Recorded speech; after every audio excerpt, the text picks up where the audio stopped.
bless and we adore you, Heavenly Father, Àbùkún orúkọ yín, àfìyìn fún orúkọ yín. for another wonderful time, Fún ọjọ́ dídára mìíràn, particularly on Sunday morning, pàápàá bí ọjọ́ ìsinmi bí eléyìí, the beginning of the week. ìbẹ̀rẹ̀ ọ̀sẹ̀. We are looking unto you Àwọn ojú yín because you are already ahead. torí pé ẹ ti ṣáájú wa. You have finished all things for us, Ẹ ti parí ohun gbogbo fún wa. and we want to follow your footsteps. A sì fẹ́ máa tẹ̀lé ìgbésẹ̀ yín. And to follow your footsteps, Láti lè tẹ̀lé ìgbésẹ̀ yín, we need a divine touch. a nílò ìfọwọ́tọ́lá tòkè wá. We need the hand of God to touch our spirit. A nílò kí ẹ̀yin Ọlọ́run kẹ́ fi ọwọ́ tọ́ ẹ̀mí wa. Speak to us. Ẹ bá wa sọ̀rọ̀. Inspire us. Ẹ rú wa lọ́kàn sókè. Give us the word for the hour. Ẹ fún wa ní ọ̀rọ̀ ní àkókò rẹ̀. In Jesus' name we pray. Amen. Lábẹ́ àkòrí wa. Looking ahead for the new city with joy. Ká máa fojú sọ́nà fún ìlú tuntun ní pẹ̀lú ayọ̀. Be truly glad. Jẹ́ kí inú rẹ kó dùn nítòótọ́. Wonderful joy is ahead of you. Ayọ̀ ìyanu ó ń bẹ níwájú I rẹ. said I'm treating the last point there, Kókó tó kẹ́yìn níbẹ̀ là ń gbéyẹ̀wò. and I emphasize that it may take me some time, Mo sì ti sọ fún wa pé ó lè gbà mí ní àkókò díẹ̀. so let's be patient. Ká ní sùúrù. Pay attention. Pay close attention now. Bí ká fara balẹ̀ nísinsìnyí. I am creating new heavens and a new earth. Ń dá àwọn ọ̀run tuntun àti ayé tuntun. All the earlier troubles, Gbogbo ìṣòro ìṣáájú, chaos, wàhálà and pains àti ìrora. are things of the past to be forgotten. Wọ́n ti di ohun ìgbàgbé tá a sì gbàgbé. I repeat, Mo tún sọ. pay close attention now. Ká fi ara balẹ̀ nísinsìnyí.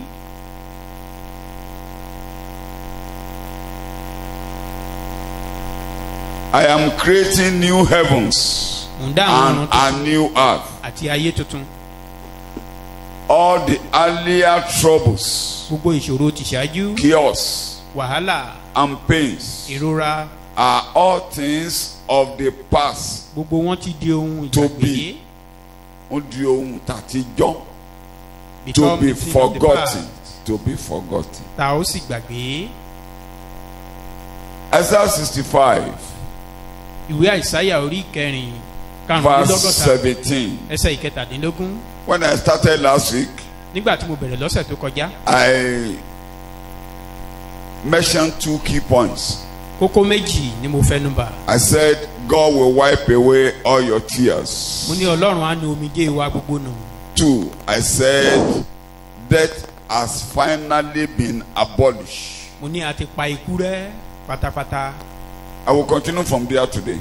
Ibẹ̀ ni màá ti bẹ̀rẹ̀ lónìí. But let's read Isaiah 65 Jẹ́ ká ìwé Àìsáyà orí karùnlélọ́gọ́ta and verse 17, the message. ẹsẹ̀ ìkẹtàdínlógún láti inú ẹ̀yà Bíbélì tí wọ́n dárúkọ yìí. The 17th verse. The message. Yes. Pay close attention, focus on it, Thank you. Tẹ́júmọ́ gan. focus on it. Má jẹ́ kójú ẹ̀ kó ń bẹ̀ o. Don't shift your attention. Fọkàn sí dáadáa. Focus on it. Yes. Pay close attention now. I'm creating new heavens and a new earth. Hold the Wọn ò sọ pé ọ̀run tuntun. Àwọn ọ̀run tuntun. New heavens.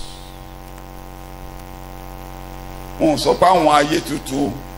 Not hearts. Ẹ̀rí yàtọ̀ nínú New méjì. heart. There are difference between the two. New heavens Àwọn ọ̀run tuntun and a new earth. àti ayé Singular. tuntun ẹyọ kan. New heavens Àwọn plural ọ̀run ọ̀pọ̀ and singular a new earth. àti ayé tuntun ẹyọ kan.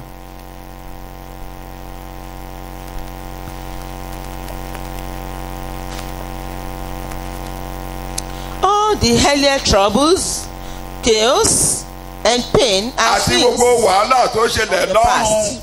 All those troubles níbi tẹ́nìkan ti ronú lòdì where someone think wrongly tó lémi yóò gbé ìtẹ́ mi ga ju àwọn ọ̀run said, I will lift up my throne above heaven, tí àwọn ìràwọ̀ kan tẹ̀lé lẹ́yìn and some stars followed gbogbo him. wàhálà ìyẹn pátápátá All those troubles àti ibi tó kó bá ayé and the evil that he brought about the world,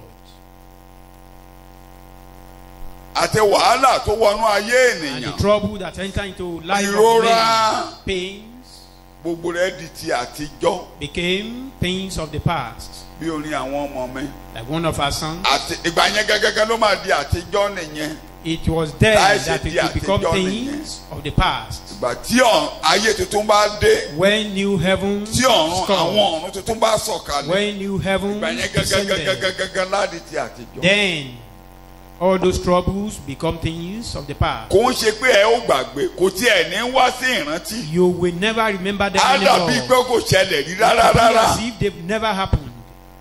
àti ẹ̀ máa ń gbàgbé báyìí We do forget. máa ń gbàgbé àwọn nǹkan kan tán We do bá wa forget sọ some things. ṣùgbọ́n a máa that we have been told. mọ̀ pé wọ́n bá a sọ kinní kan But rí we will know that we've been informed before. èmi alàgbà kan ló ń sọ̀rọ̀ láàárọ̀ yìí I was discussing with one elder this mo ń morning. sọ̀rọ̀ bàbá kan tó kọjá lọ láìpẹ́ lọ We were sáyé ráyé discussing the case of a particular aged man that passed tí ìyàwó away ẹ̀ from our midst here. ilé kan tí bàbá kọ́ láyé His wife, the only building ló constructed ń by kọ́ the lọ man. bóyá ìyàwó lọ́wọ́ ń bẹ̀ kọ́ lọ ìyàwó ṣáàjàgbà Eventually, the wife took it. ó bímọ fẹ́ lómi He have a child for another person. ọmọ méjì tí bàbá bí fún bàbá The Àbí two tí ìyàwó bí children, fún bàbá. Bàbá ò ní ìyàwó a bí o. woman born to the ọmọ man, méjì tí wọ́n bí fún those two children ó kọjú sí wọn ó tọ́jú wọn took care of them. ìyẹn jálégbà ó bímọ fún ẹlòmíì Then the woman divorced and married another kò person. kúkú divorce ó bímọ fẹ́ lòmíì ni kò divorce Not even divorced, but ọmọ he tó bí just fún ara àtàyè married to another òun person. àti ìyá ẹ̀ wọ́n jálé bàbá gbà That the half child, alàgbà tí mo And the rán woman, lọ they síbẹ̀ took over the a máa gbọ́ house. bí mo ṣe ń sọ̀rọ̀ yìí the leader I sent to them will be pé ká lọ bá Yeah, màmá òun sọ̀rọ̀ kó kàn gba Jésù ká yé Yeah, ẹ̀ we má should dà sàn just to kò má discuss pẹ́ with wò the ní woman. pẹ́ ó ti lọ bá ẹjọ́ ọdún didn't mélòó know. kan sí yìí kọ́pẹ́ tó ti lọ nílẹ̀ yìí she also has passed away. ọmọ tí bàbá dẹ̀ bí And òfin the- tó kàn pẹ̀lú the child of the ajálégbà man- ajálégbà He doesn't concern, he Ó tọ́jú doesn't bother ìyá. himself about the. ìgbà tí ìyá dẹ̀ kó lásìkò ẹ̀ He took care of the woman, and when she died, he buried her ó dẹ̀ tọ́jú bàbá ẹ̀ dáadáa and took care of her, his father bàbá as òun ló well. kọjá lọ yìí And the man passed away soon. wọ́n á sọ Just- fàlàgbà mo ní mi ò tiẹ̀ mọ details I was telling the wàhálà man tí that ìyàwó yẹn I fún don't bàbá even know mọ́ the details mo ní of the ṣùgbọ́n trouble bàbá mi sọ created àwọn for the ọ̀rọ̀ kan tí man. mo ti gbàgbé But the man, they discussed it with Wọ́n the mọ̀ man kí of wọ́n bá mi God. sọ̀rọ̀. But I couldn't remember bóyá him alàgbà mi tí mo fully. rán lọ síbẹ̀ bóyá rántí Maybe mi the ò person I rántí mọ́. sent to them will remember. Kí ni mo I bá don't débẹ̀? know what am I trying to èmi say. máa ń pé wọ́n sọ àwọn ọ̀nà kan ṣùgbọ́n mi ò rántí. I knew he discussed some things for me, but I Pẹ̀lẹ́ couldn't ìtàn sọ remember yìí. all. But what we are saying here, á ti ẹ̀dà bẹ́ẹ̀ ni pé o pé ayé kan ò ṣẹlẹ̀ rí it will be as if you never passed through a particular word before. kò ń ṣe pé àwọn máa sọ pé torí tó ń bá gbẹ̀yìn lélẹ̀ mo sì lè máa try kí n rántí mo lè rántí. If I lie down Ṣùgbọ́n and eléyìí- cracking my brain just to eléyìí remind, ó lọ ó di remember gbére something. ó But di this gbére one, a ó past di gbére is a thing ọ̀rọ̀ of pé the ayé past. kan wá rí The ọ̀rọ̀ issue pé ayé of kan ṣẹlẹ̀ rí the- ó di gbére. to one word is a thing of the past. We won't remember again. a kì yóò sì rántí àwọn tí ìṣáájú bẹ́ẹ̀ ni wọn kì yóò wá sí àyà. ẹgbẹ́ nìyẹn Hear that kò ní language. sí nínú àyà rẹ. It will not be tí in your àgbẹ̀ kan tó bá heart. wà nù mẹ́mórì èyí No, if you have something in your ní memory, mẹ́mórì káàdì máa ń gbé jáde that is, you can remember. àbí bẹ́ẹ̀ kọ́ kò ní sí ní mẹ́mórì It will not even be in your memory. it's already deleted completely Pé a off ti your parẹ́ memory. kúrò níbẹ̀, a ti parẹ́ kúrò nínú ọpọlọ wa, kò ní sí níbẹ̀. á dàbí pé kò ṣẹlẹ̀ rí As láyé. if they've never happened.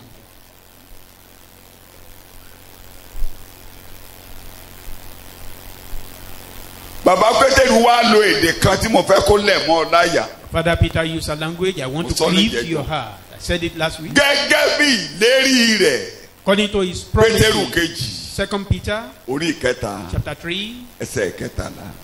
verse. Èdè kan péré ni. ṣùgbọ́n gẹ́gẹ́ bí ìlérí rẹ̀ Ẹ̀hẹ́n.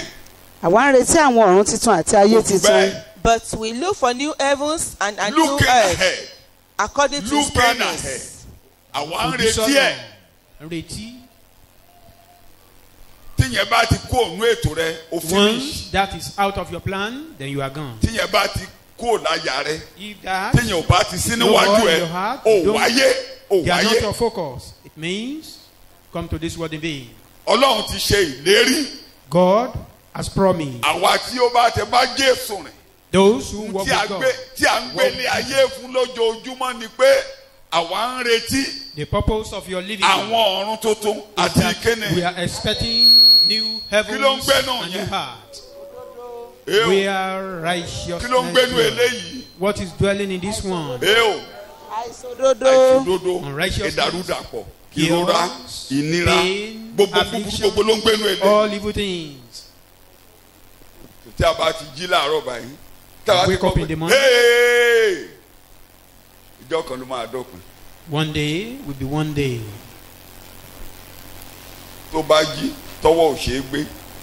You Ìjọ wake kan, up, ọwọ́ you á are ṣe é gbé. unable to lift up your hand, but one day you will do it. O lè tẹ máa gbọ́ràn o. Maybe you've been O kàn hearing dé stage kan kéétì ẹ̀ má ṣiṣẹ́ déédéé and mọ́. it can get to a stage Àwọn dọ́tọ̀ tíráì you tíráì may kó not má be able dáhùn. to hear very well. The physician may try to Ọjọ́ tell kan ló máa to dópin. no avail. One day everything will Etí end. yẹn lè má ṣiṣẹ́ mọ́ níbí. That ear may not work Tí wọ́n again bá lo kẹ́ni in this ìhòòhò máa life. gbọ́. If they don't use this speaker, you may not hear Ṣùgbọ́n anything. má wọrí. But don't bother Àwa ń yourself. retí kí ni mo pè é? Àtikẹ́nẹ̀. We are expecting new heavens and a new heart. Èjìká tó bá aṣọ olóyìn. Our shoulder Tó bá yá ó lè that yí. uphold our Kò ń ṣe pé ó you know, já kó bẹ́ẹ̀ o. cloth. It's not as Aṣọ ò if ní fìtì ẹ̀ mọ́. it means whatever cloth you put on will not be fitted. Kí ni mo pè é? aṣọ ò ní fi tiẹ̀ mọ́. Àbò rò pé bó ṣe máa lọ rè. Do you think this is how everything will be going on? Tí o rò pé bó ṣe máa lọ rè. Tó a máa plumb. Wà á máa plumb. Ẹ mo tẹ̀ ó lọ wo àwọn aṣáájú ṣé wọ́n plumb. Things cannot continue Ṣé being wọ́n rosy. plumb? Dábì lóhùn ṣé wọ́n plumb? The aged Wọ́n máa ń ṣe ni people wọ́n ṣe among plumb. us, do you think Wọ́n because they tọ́jú don't ara know how wọn to do it dáadáa. again, they didn't take care of themselves? Mo ti sọ ní jẹjọ. O I said tí o it máa last dàgbà week. sí. You don't know where you'll be, Bóyá your báyìí. own age will lie to. Maybe you won't be able to stand right again. O mọ tiẹ̀. You don't know, Oh, you don't bóyá know ojú. yours. O mọ̀ bóyá etí ni. Maybe ear or eye. Bẹ́ẹ̀ kẹ́nẹ́ kan ló clear ẹ pé. But one thing is clear. So many things. Oríṣiríṣi nǹkan ló máa sọ ṣẹlẹ̀. So many Láti things yín bẹ̀rẹ̀ ní kí gbogbo ẹ̀ wọ́dà. will be weak later in life. Start from your tooth. Ṣùgbọ́n gẹ́gẹ́ bí ìlérí rẹ̀. But Àwọn according to retí his promises, we are expecting new Kárí jàre. heavens. Àwọn ọ̀run tó tó àti kí ni mo gbé. New àti ayé heavens titun. Kí ló ń gbénu rẹ̀? òdodo. where righteousness dwells. In which righteousness, uprightness, freedom from sin, and right standing with God is to Everything abide. free.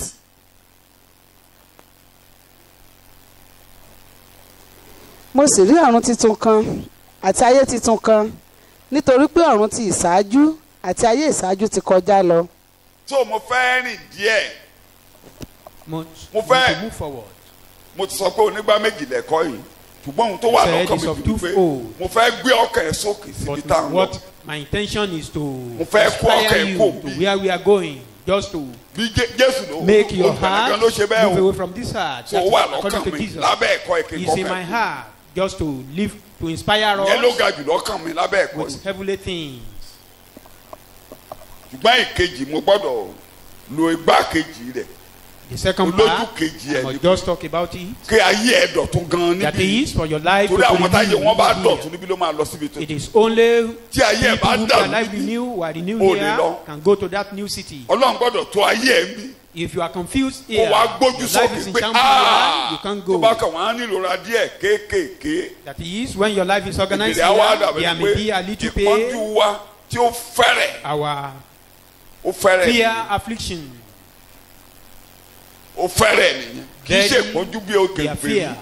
kì í ṣe eléyìí tó máa fẹsẹ̀ gbálẹ̀ bí ẹ̀kọ́ àná wàá máa fẹsẹ̀ gbálẹ̀ títí gbogbo They are not àgbáyé. affliction that should be walking In the wilderness of the world, tí wàá máa rìn moving from káàkiri one aginjù place to ayé the other, rìn láti ibìkan síbi and kejì you are hungry without any satisfaction. tẹbi sì ń No pa ọ́ food. láìsí ìtẹ́lọ́rùn kò sí oúnjẹ. Ọkàn rẹ ò kí, You don't have strong heart. ojú rẹ ò dán. Your face is not shining.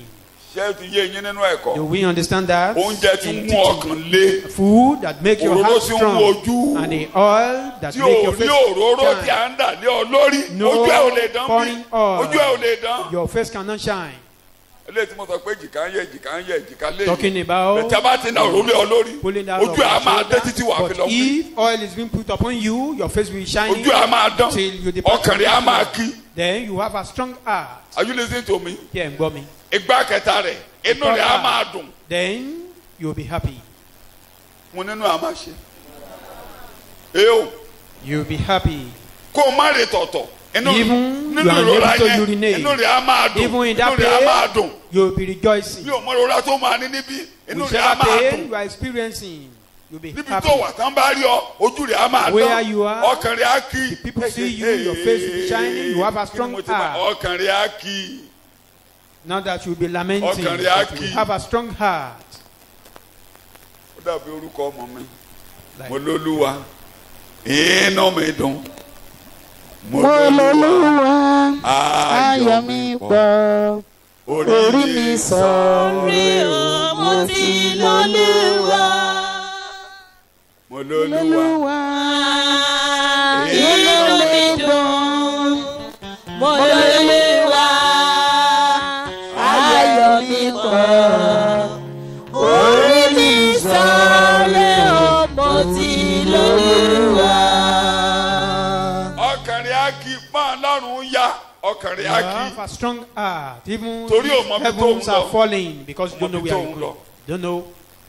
Kàn ní wọ́n dé gbogbo ọ̀nà. If And every the Lord road is is there, oh my blocked, God, no go there, one go there, can block no your more. way. You know no one can block your way. Torí ọkàn rẹ̀ balẹ̀ pé ẹni tó dá ayé àtọ̀run kò bá ọjà. Because you are certain that the creator of heaven Kò and earth dojú is not ìjà fighting kọ. you, is not waging war Kò against bínú sí you, ọ. is not furious Ó against lẹ́tọ̀ọ́ you. fún ọ. He has a plan for Ọkàn you. rẹ̀ á balẹ̀ lórí. Therefore, you be certain on that.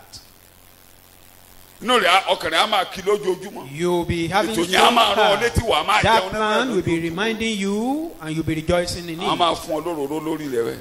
Ojú rẹ̀ á máa dán. Anointing daily. Wàá kàn máa fresh ni. You'll be freshing. So kì í ṣe pé mò ń dànù, kì í ṣe pé mò ń gbé ẹyin gẹ̀ẹ́sì I'm not ayé joking. ẹ̀yin It's not tí à a ń lọ joke. òrólé ló tún máa sọ pé ẹ̀yin When ẹ̀yin màmá máa sọ I pé you talk are about gẹ̀ẹ́sì those, mi ò gbé ẹ gẹ̀ẹ́sì. when I'm saying your face is shining, Àwọn ọmọ gan it's tó not a kéré joke. mọ̀ pé ẹ̀ ń dán. Even your young children, Àbí ẹ̀ they dán. know that you are Ẹ̀ ń shining. dán. God knows that. And Or down. your children knows that.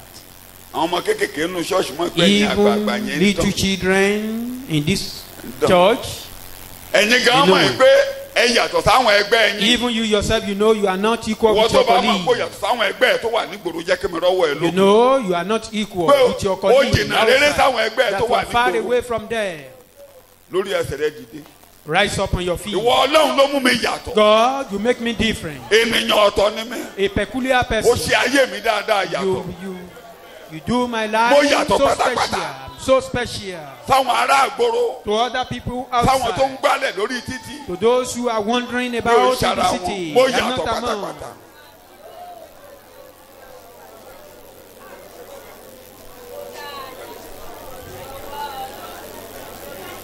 Ní orúkọ Jésù Kristi, Olúwa wa ni a dúpẹ́. In Jesus' name, our Lord, we Sàmì pray. ẹ̀kọ́ kanlẹ̀ dáadáa. Amen.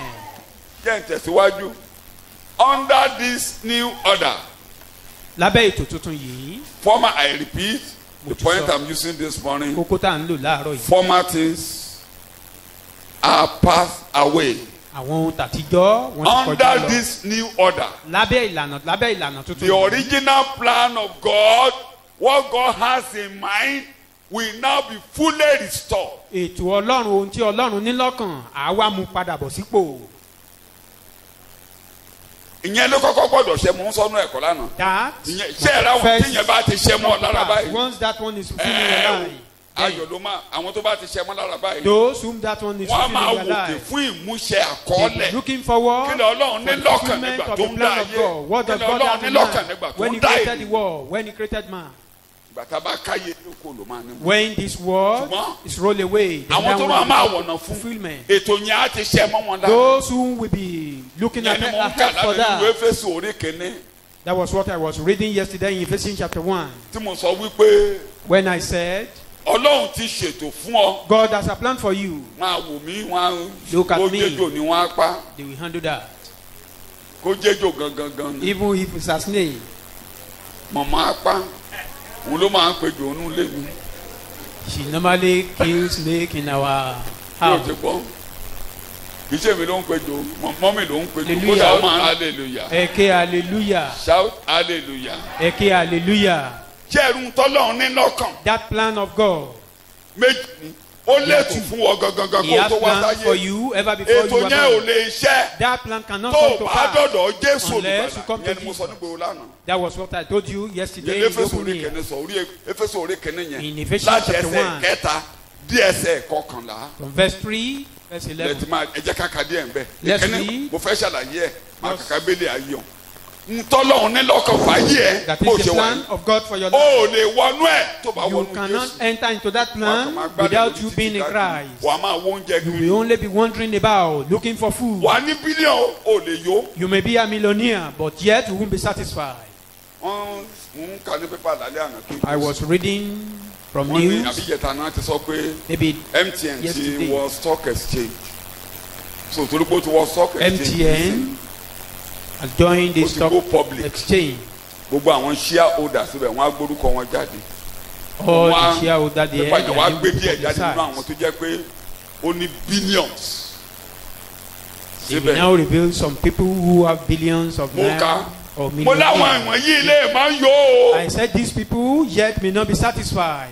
kí mo ní wọ́n lè ṣe a lè mọ́ yó They may not be satisfied. wọ́n lè má ní ìtẹ́lọ́rùn They may not be ògbẹ́ lè satisfied. máa gbẹ wọ́n They may be kó má yó fasting, not ó lè satisfied. yó tó o bá ti ní Jésù You can't be filled. You can't be filled. n tó ń if yó you don't yẹn have ni mò ń kà Jesus. sí ọ The only thing that ló can mọ́kàn ní kì í satisfy you, make your heart strong, is what I'm giving Billion to you, lè and jẹ́ that kó is sùn. Bible. Not million, not ọkẹ́ ò lè billion. kí You can't be strong in heart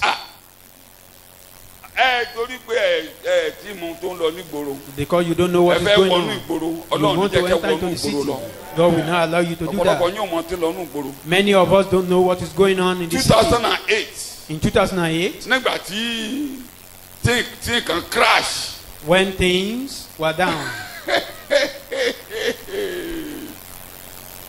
ẹlòmíì ò tí ì dìde tí mo ṣe ń sọ̀rọ̀ yìí some people were unable to rise even up to this moment. tí cheers lẹ́yìn pé mẹ́mu wọn ń pè ń gbà yẹn Things when tó crash ó shares, crash when everything crashed down. And ibẹ̀ then, láyé ń fowó sí that is where people store Gbogbo- their money. mo rẹ́ni tó gba gratuity ẹ̀ tó fi ra shares Some people, when Kódà they mo ní collected ọmọ their tó- gratuity, tó resign níbi iṣẹ́ torí purchased shares shares and just resigned because of gbogbo shares. tí o bá ṣe pé ó ní Jésù á kú dànù If not because Ọmọ tí mo there is sọ yìí. Christ in him, he would have died. wọn láti máa dá àwọn ọmọ ẹ̀ dúró fúnra wọn He had Ó to sọ be fún wa pé ní sùúrù. delaying tó bá dé wẹ̀ lọ gbóyún one kẹ́gbẹ́ child jáde. for another to ẹ̀ bá graduate. jáde wà á lọ If your brother is graduated, then síbẹ̀ àjọ fẹ́ ṣe because there is no way we can handle torí both orí of them, ìgbàlà because he mo mọ said, dáadáa mo dọ́dọ̀ ẹ̀ dáadáa ọmọ mi dáadáa ni ó dẹ̀ I lọ know him, gbogbo ohun tó ní pátá láyé lọ́rùn all what he had orí shares ló fẹ́ràn on ó shares dẹ̀ crash and everything were down.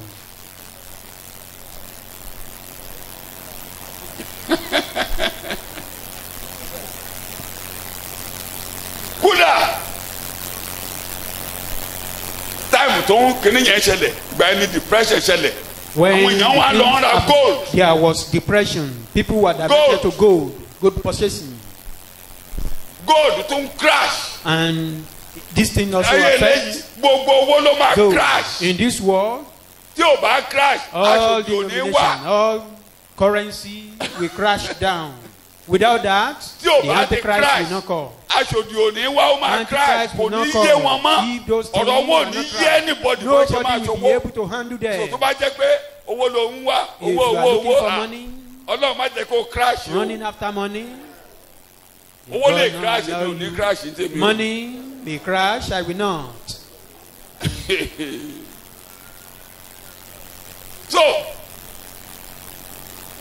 ètò tọ́lọ́run ní fún ọ The plan of God for your tó life, bá máa ní múṣẹ if it will come to kì í pass, ṣowó ló máa múṣẹ not money, it is not money that will bring it to pass, kì í ṣowó not money.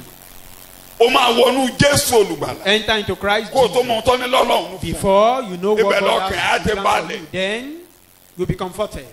bọ̀bá débẹ̀ When you get there, gbogbo tí ọ̀tá ti every kó lọ other thing Olúwa yóò that dà has been padà. taken away by the enemy, God will restore them. so yẹn ni kókó àkọ́kọ́. That is the first sọ́mi point tí mò ń there, bẹ́ kọ́ lọ lálẹ́. where we are going this Láàárọ̀. morning. ntọ́lọ́run ní fún ayé What God have nígbà tó dá ayé in plan eléyìí for this world when He created this kò rí world, bẹ́ẹ̀ mọ́ they are not in order again. kí mo ní kò ṣe ṣe ló ń wó látijọ́ tí Ádámù ti ṣẹ̀ ṣe ló ń Ever wó since Adam sinned, ó ń wó everything lọ has been pulled Tẹ́ bá down wo ènìyàn and gan. continue to fall. tẹ́ bá wo ènìyàn gan Even looking at man, kẹ́ lọ bẹ̀ sí wo ọjọ́ orí ènìyàn looking ẹbẹ̀ at the ní age of Genesis man, orí ẹbẹ̀ lọ́tọ̀ Ádámù ní Genesis orí starts orí from karùn-ún Adam, Genesis chapter 5. ẹ̀ẹ́rì ẹnìkan ó fẹ́ pé 1000 Someone was Àbí about mo to parọ́? reach Ew. 1,000 years. gbogbo àwọn tó wà abẹ́ǹjẹ́ pátápátá ọjọ́ orí wọn eléyìí tó bá kéré jù 800 All those Àbí mo parọ́? generations, the least of them will reach about Wọ́n lókè 800 or 700 plus. èmi máa ń pé 600 kó tó gbéyàwó 300 kó Some tó may gbéyàwó reach 600, 300 before they marry.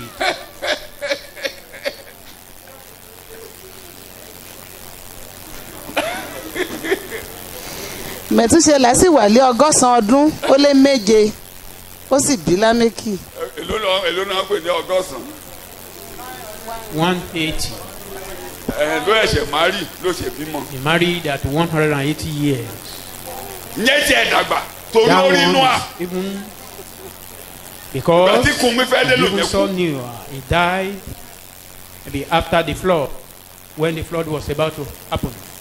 so kò ń ṣe pé wọ́n mari ní 30 Not ẹni pé mo ti 30 At age, at 30, you can ó see jẹ́ má at 30 30 fúnra now. rẹ̀ kí mi sọ lédè Yorùbá ẹlòmíà lóhùn ti 30 èyí ṣe 30 ọjọ́ orí o fẹ́ 30 èdè Yorùbá mo lò yẹn That is má 30 o language. lọ́ máa wọ ọjọ́ kó bá tó wá tẹ̀síwájú wàá bẹ̀rẹ̀ sí í wò lọ wàá rí bó ṣe ń dínkù You see wọ́n how máa fi dé Genesis orí things kẹrìnlá are wàá rí bó ṣe decreasing. ń lọ See how they were àbí bẹ́ẹ̀ kọ́ decreasing. ìgbọ́n máa dọ́dọ̀ àwọn Mósè By the time it got to Moses, ìgbọ́n yàtọ̀ àti ẹ̀ṣẹ̀ pé tí Ísírẹ́lì máa jáde by the time Israel àwọn ìrànkẹ́tẹ̀ wàá forí pèpè came out, some generation were even called. ìyẹn ni gbogbo ayé ń kà lé àwọn olórí bẹ́ẹ̀ That tí mo was ti what sọ the whole world were ìyẹn ò reading ṣèpín upon tèmi ní them. tèmi o I've been saying it, that is not my portion. èpè ni wọ́n ṣẹ́dé àwọn yẹn lórí Those people were láwọn called. ní 70 yẹn That is, those èpè ni 70 years of age, they were called. má yayọ̀ pé o pé 70 pé o ti Don't dàgbà rejoice that you are 70, Má fi that yọ̀. you are satisfied. má fi yọ̀ Don't rejoice in àwọn that. tán ní tán bá lè pé 70 tán bá kó 80 kan máa dúpẹ́ That those So, people, ìṣara that wọn. if they were able to reach 80 or 70, they should thank God. I'm ó not. lè lọ́kó tó dègbà yẹn o You may go before them. ilé ló ń lọ You are going home. ṣùgbọ́n ó lè jù bẹ́ẹ̀ lọ You can be more than are you that. listening to me Ṣé ẹ̀ ń gbọ́ mi? lè jù bẹ́ẹ̀ lọ. ẹ yí ìrònú yín padà Change bíbélì your ní kẹ́ ẹ thought. jẹ́ kó gbé ìrònú yín jáde Let bíbélì ní Bible kẹ́ ẹ jókòó be tì your bíbélì ní kẹ́ ẹ thought. Sit jókòó with tì Bible. bíbélì báyìí ní kẹ́ ẹ jókòó tì. Read Bible. Sit with mi it. ò mọ nǹkan mi jù I don't know any other thing mo sì beside ń that. ka lójoojúmọ́ mo sì tún tú kà I read it daily and I continue reading it. kó lè máa yé mi mo ti For better bẹ̀rẹ̀ mo ti bẹ̀rẹ̀ understanding. lẹ́ẹ̀kejì lọ́dún yìí báyìí mo ti bẹ̀rẹ̀ lẹ́ẹ̀kejì mo ti ka tán lẹ́ẹ̀ Started second Tukú round lẹ́ẹ̀kejì. this year. mo ti tún bá a lọ I'm moving on now. kódà mo ṣe ń kà báyìí mo ń kà á bẹ́ẹ̀ tán bẹ́ẹ̀ ṣe tẹ̀léra I'm reading it according Gbé to the Genesis. stories. kàdé Genesis orí kọkànlá up to 11. nígbà tán sọ̀rọ̀ ìlú Úrì When they were talking mo bá of fún all, ilé Job Then- torí Job ṣáájú Abraham because Job was before Abraham. tó mo tẹ kà tán Job tán bẹ́ẹ̀ I read the story of Job. Finish it. ó ti gbélé ayé kábíráhùn tó gbélé ayé He was in this world ever before Abraham. Abraham ṣẹ̀ṣẹ̀ wáyé Then later Abraham. bó ṣe tẹ̀léra bẹ́ẹ̀ yẹn bẹ́ẹ̀ tàn yẹn ṣe tẹ̀léra tó ń bá ti I'm débi trying àwọn to ọba read ọdún mo ṣe máa them. kà one or step by step. n bá ti ka àwọn ọba When I'm wòlíì tó reading bọ́ bá King, rìn mo máa The kà prophet pẹ́ẹ́pẹ́. that walked with the king. I will read it. kó kóra jọ dáadáa That lọ́kàn is, fẹ́ kó kóra jọ. I want them to gather in my heart. so ohun tí mo fàyè mi tì nìyẹn That is bíbélì what I live my life on. èdè rẹ̀ ni Bible. mo fi ń gbéra mi ró And you, tó bá ti rí tí mo ń languages in the gallop. Bible is what I used to oppose myself. When you see me galloping, I'm ibẹ̀ galloping ni the word of Ọlọ́run ti God. ń ṣe yóò ṣe They mọ́ ọ are the lára. plan of God being fulfilled. It will be fulfilled in your life. Calm down. o ìṣara ayé You are not of this world. mo ló ìṣe ẹ̀yàn ọmọ Ọlọ́run. We are not of this tóun world. tọ́lọ́run ní lọ́kàn The plan of God fún ayé eléyìí for this world, kò rí ibi iṣẹ́ mọ́. no òun more lọ Ọlọ́run and ṣe no more ṣètò come to pé wọ́n á pass. gbé òmíì kalẹ̀. That is why God make plan that He Ṣé lélẹ̀ ń will wó establish lọ? another one. This one is falling. ọjọ́ orí ń dínkù The age is reducing. ó ń dínkù fast. It's fast reducing. ẹ mọ́jọ́ tó ti ń ṣe ìwé keeping ọmọ 40 years. Don't you know how long they've been doing wakekeeping of a 40 years old man or woman?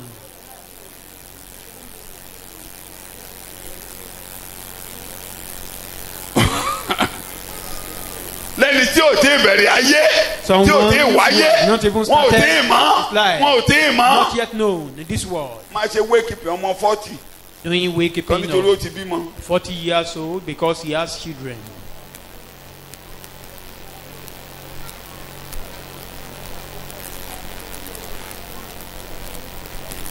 a lè sí ní sí onígbàgbọ́ o.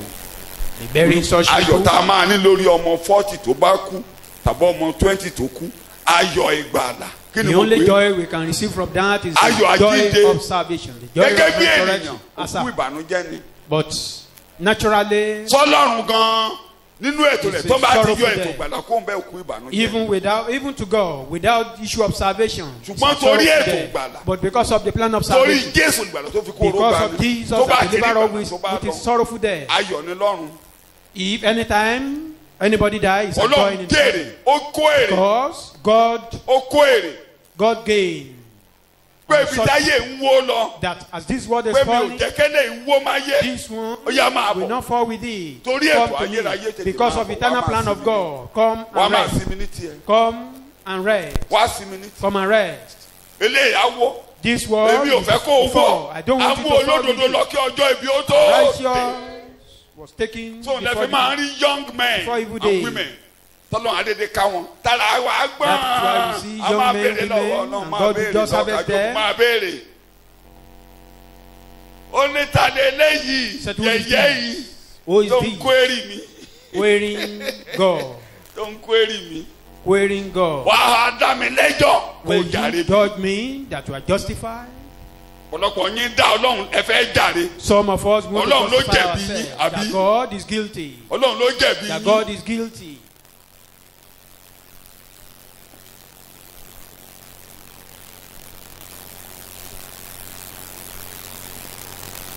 so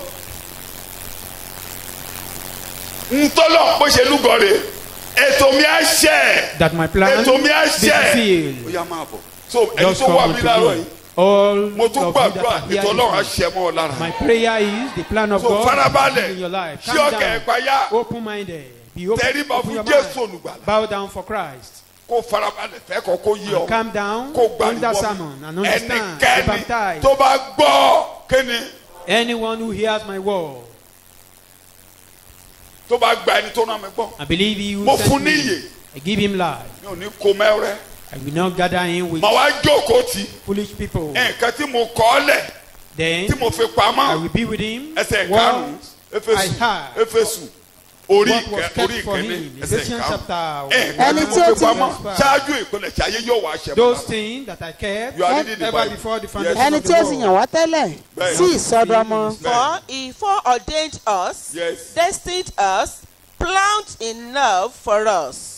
nípa Jésù Kristi Máa fún gbọ́. ara rẹ̀ jẹ́ kí mi yọ kẹ́nìkan kó lápálọ̀ rẹ Let me remove something from your brain. sọ Yorùbá yìí ẹni tí ó ti yàn wá tẹ́lẹ̀ sí ìsọdọmọ àyànmọ́ Destiny. àyànmọ́ Destiny.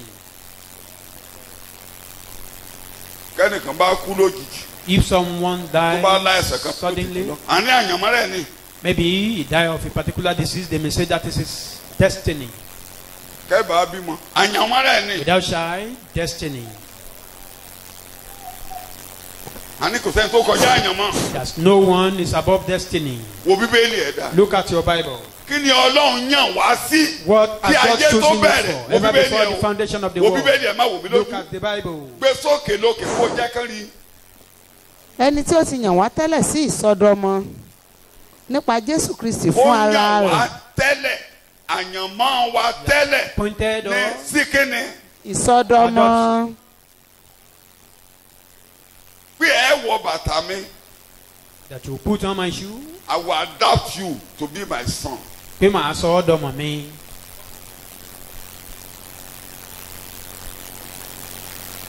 Adoption in Bible land is different from the legal adoption we are doing today. Ìsọdọmọlédè Bíbélì ó yàtọ̀ sí eléyìí tó ń ṣe nínú I've ayé explained lónìí. it. Let me explain it briefly. Jẹ́ kí n fẹnu kàn án Ìtumọ̀ díẹ̀. ìsọdọmọ ni pé The meaning of adoption is this. ọmọ tí èèyàn bí bóyá kí n sọ lóyìnbó òyìnbó á jẹ́ kó gbé dèmí jáde. There are still stages of children. When you give birth to a child, Pé àwọn ọmọ tá a it's a bí baby. ọmọ tá a bá ti bí Kí ni mo pè é? wọ́n sì wà lọ́mọ kékeré Children until it's 12 years. títí dìgbà tó bá dọmọ ọdún 12. Are you listening to me? In Bible land, it's a baby. Ọmọ It's kékeré not sì ni wọ́n. accountable for anything. Kò ní nǹkan kan ṣe nínú By ẹbí. 12, Ìgbà tó bá dọmọ as ọdún a male 12 child, gẹ́gẹ́ bí tó bá jọ will ọmọkùnrin. now be able to gather with people in the synagogue and in the temple to learn the scriptures. Nígbà yẹn ló tó lè ráàyè láti wọnú So ilé at 12 ìjọsìn láti years, kọ́ he ẹ̀kọ́ can now Bíbélì. learn what God have in mind. Nígbà yẹn ló ṣẹ̀ṣẹ̀ ráyè àti lè ní mọ nǹkan Tí tí ẹ bá Ọlọ́run ní fẹ́ mọ tó lọ́kàn. ń jẹ́ ìsọdọmọ, If you want to know what ọ̀dọ̀ adoption Jésù is, lẹ́ẹ̀ ti kọ́. you will learn that from Ìpele Jesus. mẹ́ta ni ìrìn àjò Jésù láyé. Jesus' life is of 3 stages. Ẹ rí i pé ẹ̀gbọ́n kankan nípa rẹ̀ títí ó fi pọ́dún 12. You know, we didn't hear anything from his life True of until us. 12 years of age. Lẹ́yìn ọdún 12, After 12 ẹ years, ní gbọ́n kankan títí ó fi pé ọmọ 30 ọdún. you will now we can't hear anything until Ẹ̀gbọ́n kankan he's nípa rẹ̀ 30. Bíbélì ò kàn kankan nípa rẹ̀. There is no Títí ó fi pé ọmọ record 30 ọdún. concerning him until 30 Ìròyìn years. tí a gbọ́ The only lẹ́yìn news ìgbà tá a bí we heard tí a after gbé he- sí Egypt he was dé delivered ọdún 12 la and tún after gbọ́rò wípé Egypt, ó tẹ̀lé bàbá àti it was ìyá rẹ̀ lọ after 12 sí years that we heard that he Ó lọ followed temple, ó his parents to jókòó. the temple. òǹgbẹ́kọ̀. He sat down, listened to the sermon. Ẹ̀gbọ́n nǹkan mẹ́mọ́ lẹ́yìn. No more, no less. Ṣùgbọ́n àwa gbọ́ ọ̀rọ̀ But àwọn ọ̀run wá sọ̀rọ̀ but the heavens spoke nígbà tó pọ́gbọ̀n ọdún. when he was 30. That's stage 3. Ìpele So Kẹtàlá. like your psychology, you have childhood, you have your adolescence, and you have your adult. Are you listening to me? They taught us in elementary psychology. nínú ìmọ̀ ẹ̀dá. At 30, ṣẹ́ẹ̀rì ní Ísírẹ́lì tọ́mọ bá ti pé 30. In Israel, Wọ́n when máa you ń are 30 ṣe years of àríyá age, ọdún. they normally celebrate it. Kó ṣe pé ó ti marry o. Not that he's married. Wọ́n máa ń ṣe àríyá ọdún ẹ̀. They do celebrate it. Ìyẹn ni pé ọmọdé yìí That this ó child tó fún lọ́kọ. is Àfún now lọ́kọ. Èdè Yorùbá mò ń lò yẹn. Ó lè wọ is bàtà now rẹ bẹ́ẹ̀. matured enough Ohun tó ń ṣe ó tó ó to ṣe. follow after your step. What you are doing, he can Ó do lè it. ṣe bíi tiẹ̀. He can do Are you what you are listening to me? doing. Ó lè wọ bàtà rẹ. Ó lè ṣe bíi Take after your tiẹ̀. step. So wọ́n máa ń ṣọdún ẹ̀. They do Wọ́n celebrate it. ṣàríyá ẹ̀. Ọlọ́run náà dẹ̀ wò wọ́n. And God look at them. Ní kété tí Jésù pọ́ ọmọ ọgbọ̀n ọdún. Immediately Jesus was 30. Bẹ́ẹ̀ ni Ọlọ́run wá mú ètò ìsọdọmọ wọlé. And God introduced Pé ohun the tí mo kọ adoption pé system. ọmọ mi rèé. That what I wrote, that this is my son. Lóun náà dìde. Tí àwọn pébélì ló ń tẹ̀lé. And he rose up. You know, he's Fúnilé ọ̀dọ̀ following Jòhánù. Ṣé ìrìbọn mi the fún Bible. mi? He went to John, baptized me. Rárá o. And John said, no, Rárá o. no, Ọ̀dà jẹ́ ká ṣe let's do it. ká lè mú bíbélì ṣẹ. To fulfill the scripture. Mo gbà pé mo jù ọ́ lọ. I know I'm more than you Ṣùgbọ́n or greater than jẹ́ you. ká ṣe má jẹ́ ká ba ìwé mímọ́ jẹ́. Let's do it Jẹ́ ká to mú gbogbo fulfill the òdodo scripture, ṣẹ. to fulfill all righteousness. Bó ṣe lọ sínú odò Jọ́dánì báyìí. As he entered into Jordan, Bí ó ṣe ń tinú Jọ́dánì jáde. as he was coming out of Jordan, tẹ́ bá rí bí ìrìbọmi Jordan yẹn mo ti sọ fún yín I wọ́n told ti you. sọ dowó It has become money. kódà tó o bá tẹ́kọ̀ọ́ bá yé ọ dáadáa tó o bá lọ bẹ̀ wá wọ́n gan fẹ́ tún ìrìbọmi ṣe If you don't understand, tẹ́kọ̀ọ́ bá yé ọ you don't Wà á fẹ́ gba understand certificate salvation. odò Jordan. If you get there, you will want to redo your baptism. tí o bá yé ọ. èmi gan máa gba dollars nbẹ ká ní pẹ́kọ̀ọ́ òye mi If yẹyẹ ṣé I mi ò don't ti ní understand the iná sermon, ẹ dá mi lóhùn ṣé mi ò ti ní iná I will make money ẹ there. dáhùn But I must have finished spending the money by now. dọ́là kan $10 fún ìbọmi kan bàbá máa ṣe Just ìbọmi mẹ́wàá dollar. èlò ló máa For jẹ one baptism. n bá ṣe ìbọmi fẹ́yìn mọ́ wọn ní 10 times 10 ló jẹ́ That is $100. ọkọlé That one will build you a house. mi ọkọlé It will build you a house ọdíjọ́ tó o bá tẹ owó kó o tún ṣàṣeyọrí until So, you render belérí money useless. Then belérí be successful. kí ló tó mi ṣe sọ̀hún tó tó mi ṣe Tell me what I can use that one for. ó tó ìpè tọ́lọ́hún pè mí Is that up to ó my tó calling? ìbùkún tọ́lọ́hún máa dà lé mi Is that lórí up to the blessing of oore God tí mo that ti you rí put gbàdé upon me? nígbẹ́ nǹkan. The good thing I've received Yeah, after yeah. that. Nonsense. ojú tí mo fi ń wo owó lórí yẹn ojú That tí is mo the fi way I ń look wo at money. màá ti gbé lérí ìwọ̀n. I weigh it. You can't bí èdè ọmọ mi kan The you language can't of buy my my person. soul O lè ra ẹ̀mí mi. you can't buy my O soul lè ra ẹ̀mí mi. you can't buy my ministry O lè ra iṣẹ́ you can't buy ìránṣẹ́ mi. my calling O lè ra ìpè mi. away with your money. Àti wo àtowó rẹ pé bára yín dà sọ́hùn.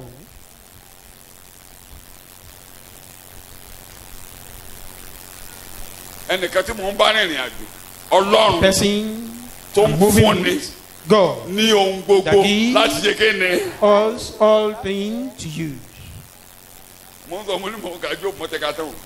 I finished. ó ní lọ́wọ́ àwọn ẹyẹ ó ní Go jó and look at lọ́wọ́ the àwọn fowl. ẹyẹ Go and look at ló the bẹ̀ sí bird. kárẹ́ kó fún.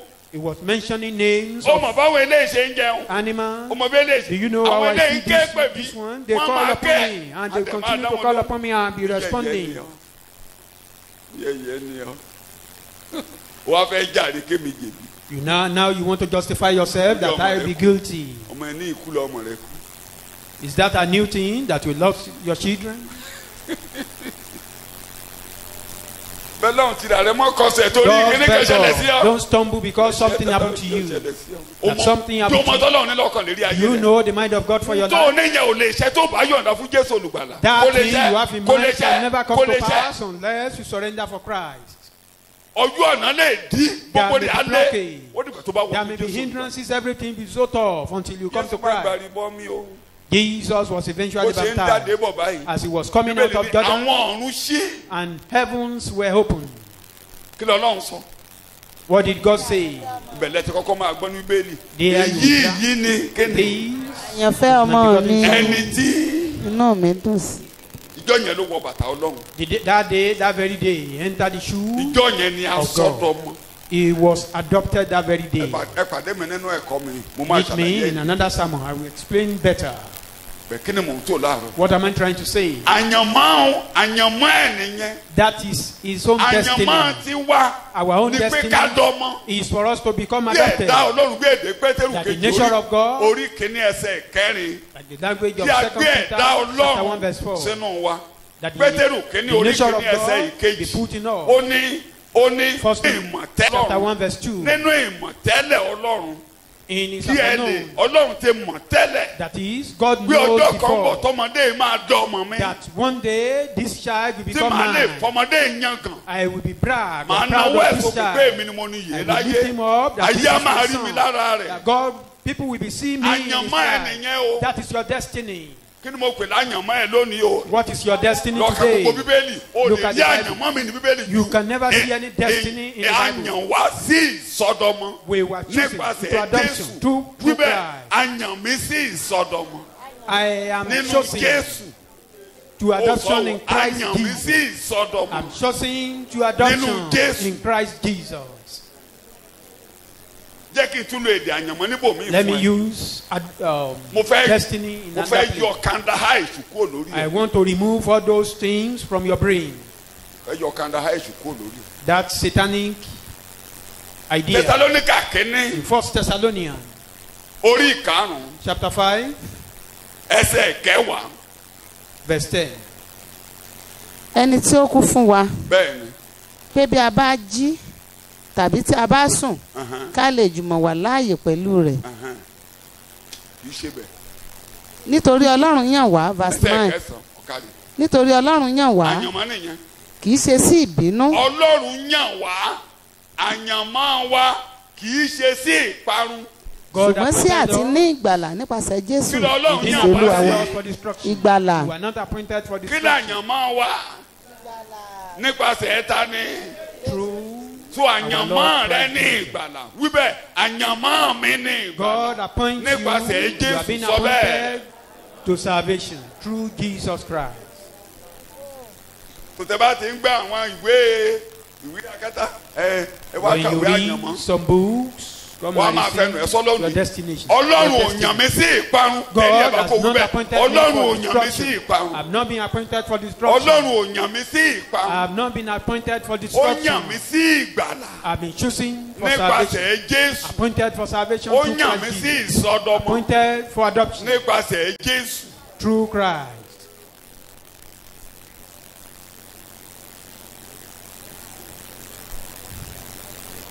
Jésù Olúwa wa. Jesus' name we pray.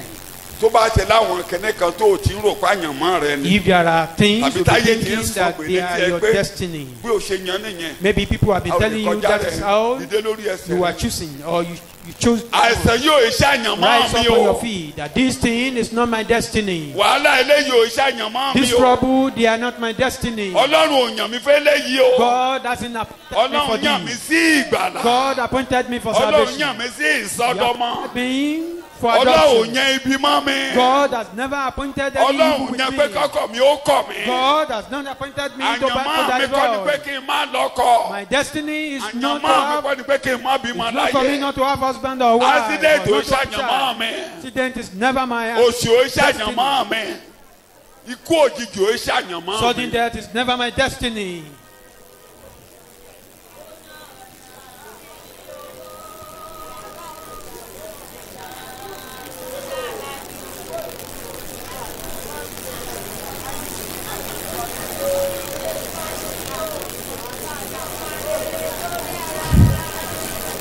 Ní orúkọ Jésù Kristi, Olúwa wa ni a gba àdúrà.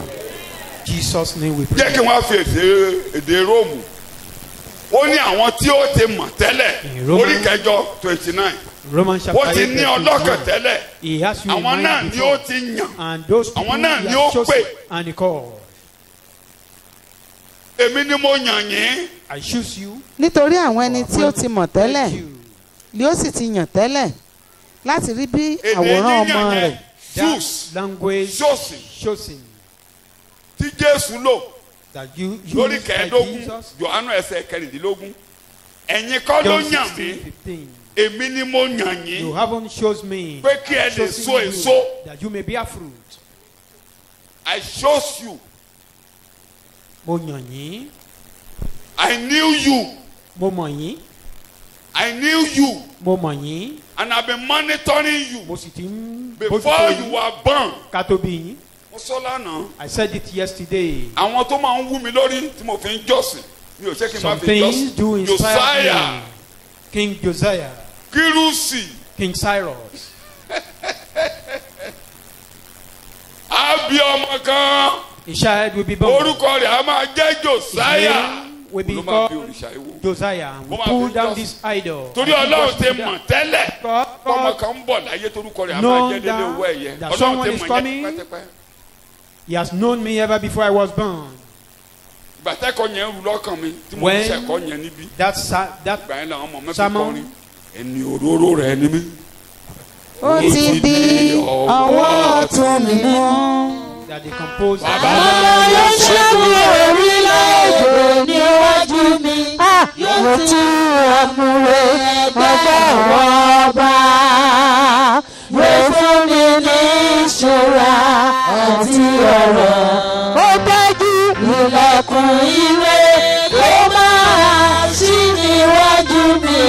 Èyí tí a ti rè létí. àdìọ́kàn ọlọ́run kó o tó wáyé. Plan of God ever before you were born. má fọ̀rọ̀ Jésù ṣeré. Don't play with the ayé ò lè word of dàrú God. mọ́. Your life cannot be in shambles.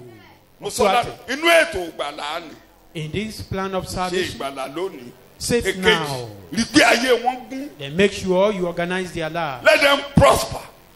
Wọ́n give them ṣàṣeyọrí peace. fún wọn ní rúdurùdu àlàáfíà. ò ní bá ọkọ wọrin mọ́ láyé. Confusion will Amen. never be your portion anymore. máa sọ fún tí rúdurùdu bá ti dé kì í ṣe pé tèmi. When there is confusion, tell him, this ètò is kò not my kárí sọ portion. máa sọ níbi ó bá wà. Continue confessing èmi it. ò ní rúdurùdu ò ṣe pé tèmi. Confusion is never my lẹ́mi portion. tá a yàn sí ìgbàlá. I'm choosing for a yàn mi salvation. sí ìparun. I've not been appointed for a yàn ibi destruction. mọ́ mi. Evil were ọlọ́run not korúkọ mi appointed ilẹ̀ kí with n me. tó máa bọ̀ My láyé. name has been written ohun rere ló kọ before I lórí was born. orúkọ mi. He wrote something good upon my name. shout hallelujah. Okay, hallelujah. ìkan lè máa lé ẹni tó yàn tẹ́lẹ̀ Things ò may tí be ì told. gbọ́ Someone ò that tí have ì been gbọ́ appointed before, nígbà you've tí never àrólé heard. wà ní èwe When he kò hears yàtọ̀ is sí young. ẹrú ní Nothing different oko. from slave in so all gbogbo things. èèyàn ẹrú lè jẹ mí nígbà tí mo I wà may ní be- èwe I may suffer ṣùgbọ́n as nígbà a tí slave when I àkókò was kíkún still young. orí ọ̀fẹ́ tó When the fullness of ọlọ́run the ọmọ grace rẹ̀ come, ní àwòrán God ara ẹ̀ṣẹ̀ sent gẹ́gẹ́ a bí son ẹ̀bọ̀ fún in the ẹ̀ṣẹ̀ flesh kó lè mú iṣẹ́ nínú wa as a sacrifice àkókò of ti sin tó to fulfill that in all. mo ti This gba is the time. ìsọdọmọ lórí I've ẹ̀ṣẹ̀ been rẹ̀ mo ti adopted. dọ́mọ Rise up on your mo feet. ti dọ́mọ I've been adopted. mo ti dọ́mọ I've been adopted. mi ò iṣẹ́ ẹrú I'm no mọ́ more a slave. mi ò iṣẹ́ ẹrú mọ́ No more a ìṣẹ́rú slave. mi ò iṣẹ́ ẹrú No mọ́ more a slave. ẹnìkan ò lè wá ayé mi má lẹ̀ No mọ́ more sí ẹnikẹ́ni tó lè wá wàhálà ayé kan ò lè tèmi wá ayé mọ́lẹ̀ mi mọ́ má lẹ̀ mọ́ wàhálà kí wà ní ẹ ò ìlú lè ayé lò mí tèmi nílùú mọ́lẹ̀ ẹrú mọ́ mọ́ kò sí ẹni tó lè ṣe ẹ ò lè é lò mí nílùú ẹrú mọ́ kò sí You ẹni tó use lè me lò mí like nílùú slave ẹrú mọ́ again. mo dọ́mọ mo dọ́mọ mo dọ́mọ o mo dọ́mọ o a ò dẹ̀ lò mí nílùú ẹrú. olúwa wa ni mo gba àdúrà amen. In Jesus' name, our Lord, we pray. jókòó Sit down. gba Jésù o Accept Jesus kó o máa kọ ibi and reject máa fẹnu ara ẹ evil. kọ Reject evil with your Máa kọ̀. profession. ìgbà tí àrólé wà léwe nìyí That is when the máa sọ heir fún is still wọn èdè young. pọ̀ tó lè lò àtijọ́ nìyẹn That is the things of old. ìyẹn ò lè wáyé mọ́ That one can never come to life again. ó ti pẹ́ You are too late. you are already late Ó ti pẹ́ kò o. bá dẹ̀ ti wá lánàá o You ṣùgbọ́n lónìí tó wà ó ti perhaps pẹ́ should have come yesterday, máa but sọ today fún ó that ti you pẹ́ come, you are àbí late kò ti already. pẹ́ It is too late.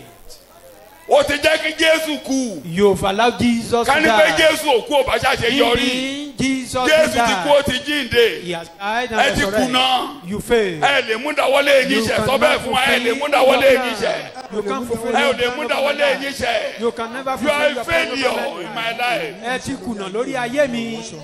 òjò ó ti pẹ́ o pẹ́ ìdáwọ́lé rẹ ò lè ṣe lórí ayé mi lórí ọmọ mi lórí ayé mi ó ti pẹ́ ìwọ èṣù ti pẹ́. ni mo gba àdúrà amen. In Jesus' name, So- our Lord, we pray. tẹ́ bá ti wọnú ètò yẹn láyé When níbí you enter Kí into ni that mo wá ń plan wí? with this word, what am I saying? Ọlọ́run létò fún ayé tuntun fún wa God has a plan for that new city for ayé us. eléyìí tí èrò mi lò tẹ́ ẹ̀rí náà This Ọlọ́run lé world lọ́kàn where there is scarcity of water, electricity, and so on. tí ìyá lè pa ọmọ jẹ Even mother can consume his child. tí bàbá lè fọmọ ṣoògùn The owó father can use his Okay. child for ritual. níbi tí bàbá ti ní kọ́mọ òun obìnrin bọ́ṣọ kó máa bọ́ ọmọ rẹ̀ Where father can have Yeah, affair no. with his female child. àní ò tẹ̀ lè ṣe láéláé You will say, never, I can't do that. gbàdúrà Ọlọ́run má jẹ́ kó o débi tó àti ṣe Pray that God should not allow me Ma boast. to get to that situation. Don't brag or boast. má kó òun wájú Olúwa tó bá kó òun wájú Olúwa kò sí tó lè ṣe Just to remain in the presence of tó bá God. ti kó níbi ètò Olúwa kò Departing sí tó from lè that ṣe place, you can do and lọ́ọ̀tì do. lẹ́ni àkọ́kọ́ tó ṣe kí ló kó ba bẹ́ẹ̀ kọ́ Lord, the first person that did tó that, o bá ti ja Ọlọ́run lọ́yàn He disobeyed níyàn God. gbogbo ibi Or tó wà argue nù with ayé God. ló ó máa dé wà máa mú ọṣẹ when you wà máa argue mú with ọṣẹ God, wà múra all sí the gidi evil in this world you can do, and you just continue to do that. ṣé lọ́ọ̀tì fẹ́ bọ́mọ ẹ̀sùn Did the Lord ask that in mind? ṣé kò mọ̀ pé òun lòún bí wọn ni ṣé kò mọ̀ pé Doesn't báyìí he ni wọn. know that there is But the moment he left the presence of God ní kété tó fi the wájú Ọlọ́run moment he sílẹ̀, refused to carry out God's assignment ní kété tó pa ìlànà Ọlọ́run tì. gorí òkè yìí lọ Go to that rárá mountain. bẹ́ẹ̀ kọ́ No, my wọn Lord, apá mi jẹ níbẹ̀ they will kill ìní you Ọlọ́run here. ń ṣètò onírárá. I, God, make a plan, you are disagreeing Ẹ̀rí ẹ̀ with bá. me. Bow down Ọlọ́run yourself. orí mi ò ní kọ ètò ẹ̀. orí mi ò ní kọ ètò rẹ Ọlọ́run. I will not refuse Orí your mi ò plan. ní kọ ètò ẹ̀. I Orí will tèmi ò never ní kọ refuse ètò your rẹ o, plan. kábíyèsí. Ràn mí lọ́wọ́ má jẹ́ kí n kọ ètò tó là Let kalẹ̀. me not to refuse your plan. Olúwa má jẹ́ mi yẹsẹ̀ níwájú rẹ Ọlọ́run ṣàánú fún mi o. Ètò rere tí o ní fún mi o, orí mi má jẹ́ ó kọ́. Olúwa ṣàánú fún mi kó ràn mí lọ́wọ́. Ní orúkọ Jésù ni mo gba àdúrà. Amen. Ṣé ẹni tọ́lọ́ bá ní ká ẹ ṣe? What Ìgbà tó God bá ní ká ẹ ordered you ṣe to yẹn. do. Kèé ó máa ń dàbí pé inú igbó ló ń lọ. When God commands you Bẹ́ẹ̀ni to do bá yẹ ò lè something, dá. it will be as Kódà if àwọn leading nǹkan you tó wá máa astray. ṣẹlẹ̀ sí ọ nígbà tó kọ́kọ́ bá bẹ̀rẹ̀ sí tẹ̀lé nǹkan tó lọ́n fẹ́ kó Fast ṣe yẹn. things that will be happening Atẹ́gùn á when máa you ṣọwọ́ follow òdì. the commandments of Atẹ́gùn á máa God. ṣọwọ́ òdì. There will be storm along the way, Wọ́n máa tẹ̀lé ẹni tó but ní kó just máa bọ̀. continue. Máa tẹ̀lé ẹni kó máa bọ̀. Continue the person that called you. When Jacob was sent to the house of Laban, Nígbà tá a rán Jacob lọ sí God told Lábánì, him, I will go with you. He did Ọlọ́run not sọ say pé so. màá bá Jacob màá bá ọ lọ. Why did he Ọlọ́run have sọ kí ló dé bẹ́ẹ̀. tó fi ní ìṣòro? Why then? What Tí brings about Ọlọ́run the ò wà trouble? pẹ̀lú ẹ̀ nílé Lẹ́bánì. Is God not with him in Laban's house? Wọ́n kọ́kọ́ lu ní jìbìtì ìyàwó. It was due Ogun tó lè fi já ọ̀dọ́ tó concerning the ga jù láyé wife. ni The greatest thing ìyàwó. you can do to the youth is for you to dupe them Níbi in time of ìyàwó marriage. tó bá ti gbógun ti ọ̀dọ́ níbi If ìyàwó you gbógun wage ti war ayé against rẹ̀. them in marriage, Torí ohun àkọ́kọ́ you tọ̀dọ̀ wage lè war yàn láyé lẹ́yìn ìpórùn jẹun.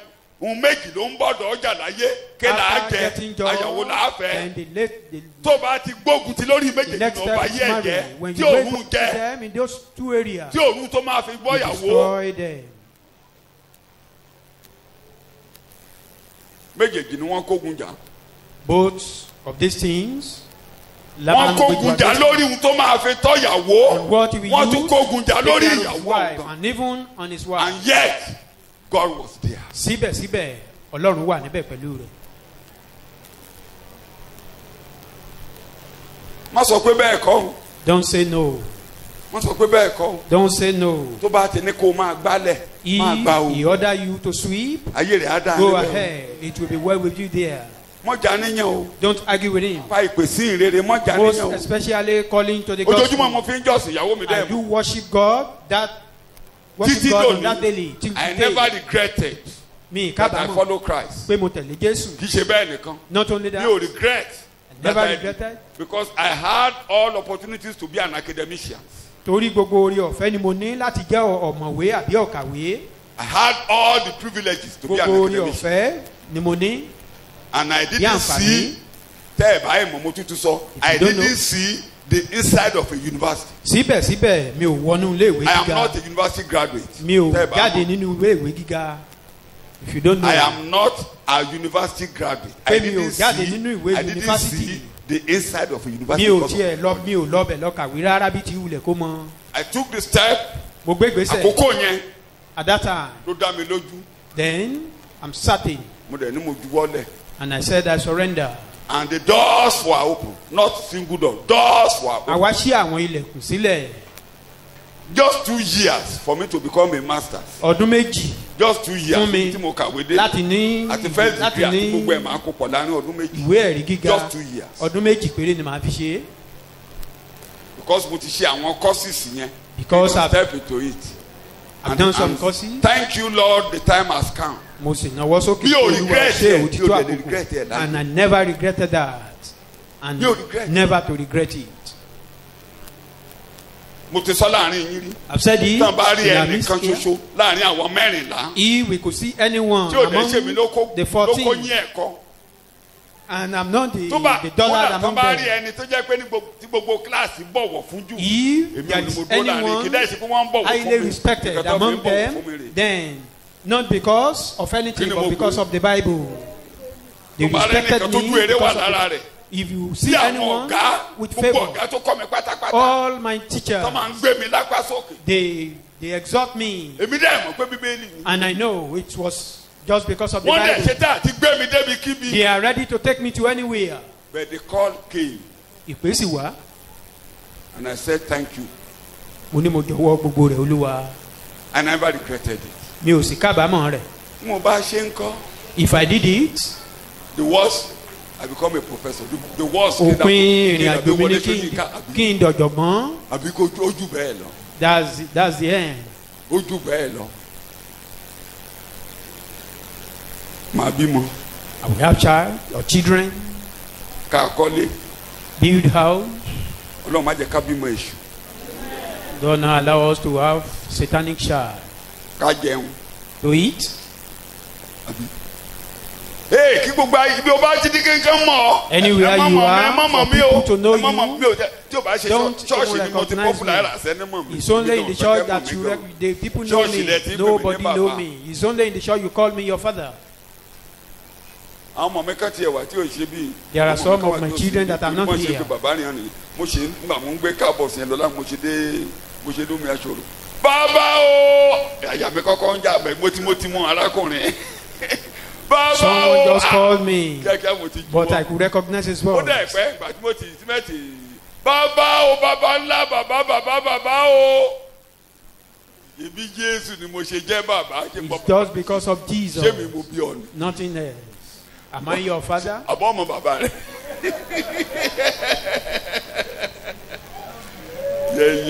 yẹ̀yẹ́ ọ̀ akẹ́kọ̀ọ́ sọ̀tì àní bàbá kẹ̀kẹ́ ẹ̀rọ mi tàn ọ́ jẹ They are only deceiving you. oníkálukú ọmọ bàbá rẹ̀ ni. Or don't you know your father?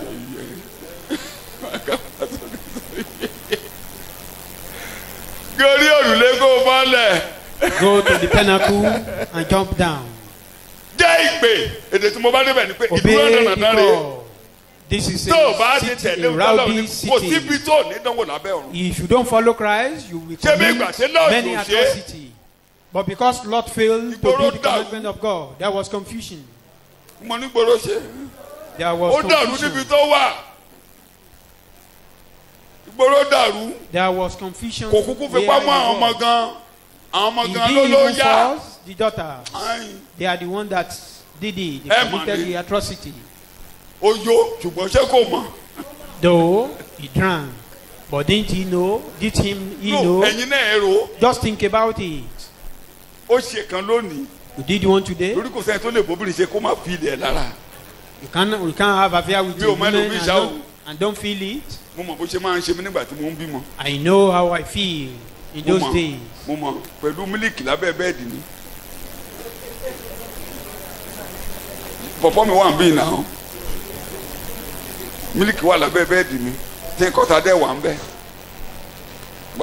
a ní kí ló ṣẹlẹ̀ máa ní o mọ orí òkè tí mo ti sọ kalẹ̀ ni ẹni máa kú ló ń wá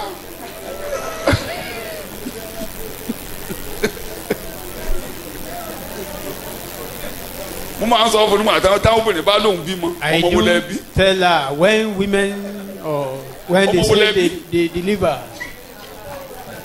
ẹ mọ òyì tó ń gbé èèyàn nígbà tí wọn bá bá yín ṣeré. Don't you know what really happened when we play with you? tán bá ní káwọn kẹ́yìn gan wọn máa jẹ́rìí bó ṣe ń ṣọkọ yín lórí bẹ́ẹ̀dì ẹ mọ̀ ẹ pé kò rọrùn. If you are to confess, you know it's not máa easy. lọ fèrè pẹ̀lú agolo mílíkì kan mo ti dá jẹ yọ̀yọ̀yọ̀ kí n ráyè sùn lọ. For me to rest, wàá sùn lọ. you will sleep.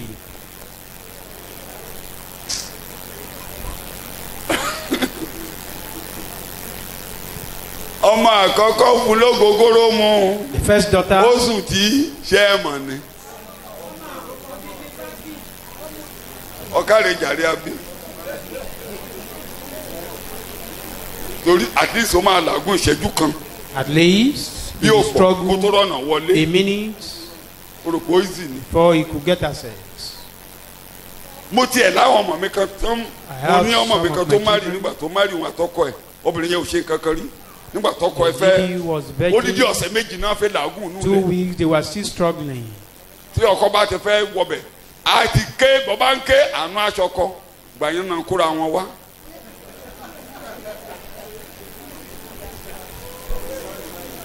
náà kóra wọn dọ́fíìsì mi They Mo léwo ló ṣẹlẹ̀. came to my office ó lọ́rọ̀ arábìnrin òye wò and he said he couldn't understand the sister again. ó ní tóun bá ti ní kó wọbẹ̀. Anytime they want Oníṣẹ́ to ló have gbé affairs, ó she'll ní be. èwo ló ṣẹlẹ̀ ó crying. ló ń ta wà ní sùúrù ni I told her, you have to be patient. wà ní sùúrù náà ni You have to be èmi tí patient. mò ń sọ̀rọ̀ nígbà náà mi ò ì má rí o mẹ́mọ̀ bó ṣe ń ṣe ni o. Talking then, I haven't married then. mi ò já kan rí o I've never did one before.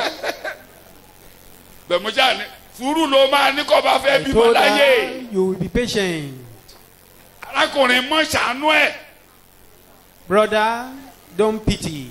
mọ̀ ṣàánú ẹ̀. Don't jẹ́ kó pity. ké bí ẹni ń wẹ̀gbò. Let ní gbogbo her, aládùúgbò ló máa gbọ́ lament. pé wọ́n ẹ jẹ́ kó ké. let her lament. mo ṣe dismiss wọn nìyẹn ilé ìwòsàn àdúrà. This is not a matter of prayer. mi ò gbàdúrà fún wọn mo ní I kí n didn't sọ̀rọ̀ pray for àdúrà them. kí n I sọ̀rọ̀ said it's àdúrà not a matter pásítọ̀ of prayer. rẹ̀ this It's is not a matter practical of- ní sùúrù ó máa dùn ẹ́. You will feel pain. ìwọ náà jẹ́ kó ké. You man, yẹn ló ń jẹ́ pé ò bá ń bẹ̀. let her lament. wọ́n ṣe lọ lẹ́yìn ọ̀sẹ̀ méjì yẹn ń ròyìn ayọ̀ wájọ́ After 2 weeks, àbí good news. so òun náà ń sọ ẹni bá òṣèbájì àkọ́kọ́ ó máa gbí lábẹ́rẹ́ It must tó grow. ti ń gbí ọ́ ni máa Under béèrè you. pé Then why ta ló tún groaning? gbí i. You must question yourself that who is this? ọtún dọjọ́ kejì ẹ kàn kí Second kọjọ́ day. mẹ́ta jẹ́ kọjọ́ mẹ́ta The ṣé o second bá day. ti kó ònú Jésù o bọ́ What sínú we are saying ìdàrúdàpọ̀ is o once you bọ́ are sínú out of ìdàrúdàpọ̀ Christ, you gbogbo are, rẹ̀ you á are into dàrú confusion. gbogbo rẹ̀ á máa yí lura There will be gbogbo rẹ̀ á máa yí lura confusion. wàá máa tinú ibidẹ́nu ibidẹ́nu From ẹ̀gbẹ̀dẹ́nu one ẹ̀gbẹ̀ evil to another, from one cause to mo tún another. bá fẹ́ kẹ́tù Ọlọ́run ṣẹ But one plan of God to be fulfilled in your ọdún life. ìrere Then má sọ pé bẹ́ẹ̀ kọ́ o remain in the gospel. má Don't ní say bẹ́ẹ̀ kọ́ no. o Don't say no. ṣẹ́kọ̀ọ́ yé mi. Do we understand? so àwa wa ń gbójú sókè máa lo kókó Looking méjì tó forward. lọ à ń wọ̀nà Looking ahead, ayé tuntun a new city àti àwọn ọ̀run tuntun and new heaven níbi tí kí ni ń gbé where righteousness kókó dwells. àkọ́kọ́ tí mò ń lò lọ́mọ ní first point God's original plan will be restored when we get Pé there. ètò Ọlọ́run ti ìbẹ̀rẹ̀ la ó dá padà. yóò mú ohun gbogbo ṣẹ He yóò mú ohun gbogbo wá bring sí ìmúṣẹ everything to fulfilment. agbádàrúdàpọ̀ kúrò All those confusion yóò ní ka bíbélì tí mo fẹ́ lò kan sí kí n tó lọ. be away. ọmọ ìyá ẹ̀ lélẹ́yìí The second one, ẹ ò bẹ̀ máa parí ẹ̀kọ́ sí pàdé mi bí mi ò lè parí gbogbo ẹ̀ máa bá lọ́jọ́ mi. not be able to. Róòmù orí kẹjọ Romans chapter 8. 18 restoration of all things. Ìmúpadàbọ̀ èdè sípò yẹn èdè gbogbo. restoration of all things yẹn mo yá lò ní I borrowed Acts that chapter language 3 from Acts. ẹni tí ọ̀run kò lè ṣaláì gbà Whom Jésù heaven olùgbàlà cannot but ẹni accept. tí ọ̀run kò lè ṣaláì gbà Jesus títí our da Lord, ìgbà ìmúpadà whom ohun heaven gbogbo has accepted gẹ́gẹ́ bí unto àwọn the wòlíì ti restoration of sọ. all things. kí a tó dá ohun gbogbo padà Before the restoration of all things, Róòmù orí kẹjọ Romans chapter 8. jẹ́ ká ka bíbélì ká parí ẹ̀kọ́ bẹ̀ ká máa relé lónìí. orí kẹjọ ẹsẹ̀ Romans chapter kejìdínlógún 8 verse 18. nítorí mo ṣírò rẹ̀ pé bẹ́ẹ̀ ni ìyà ìgbà ìsinsìnyí ìlú ìyàrá This is a city of suffering. kò yẹ láti fi ṣe àkàwé ògo tí a ó fi hàn nínú wa. bóyá ọmọ kú Maybe you o shall lówó die. lọ́wọ́ You don't have o ń money. gbélé mi rẹ́ǹtì You are living in a o ń rented gbé abẹ́ apartment. bíríìjì You are living under the bridge. ta ló jẹ́ pé abẹ́ bíríìjì ló ti jí wá láàárọ̀ ni. Who came from under bridge this morning among us? ta ló ṣù ọ́ pé òun sùn abẹ́ bíríìjì mọ́jú. You are sure you didn't sleep under bridge ẹ o yesterday night? dúpẹ́ lọ́wọ́ Ọlọ́run pé ilé ibì kan ló ti jáde wá Thank láàárọ̀. God that you came from a house this morning. o dúpẹ́ inú ẹ̀ ò dùn. You are not happy.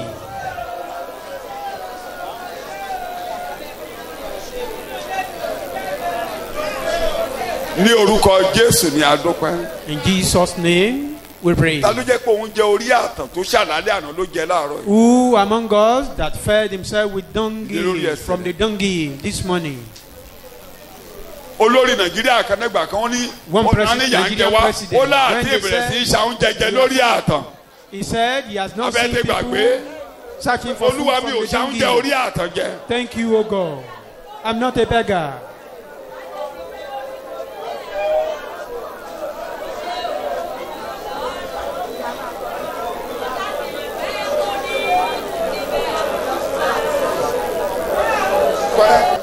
In Jókòó. Jesus' name we ẹni pray. bá tún ṣàwọn jẹ orí àtàn dúpẹ́ pé ò tiẹ̀ rí Even kó o bá dórí àtàn look tó o for bá food rí from the kọ́. donkey.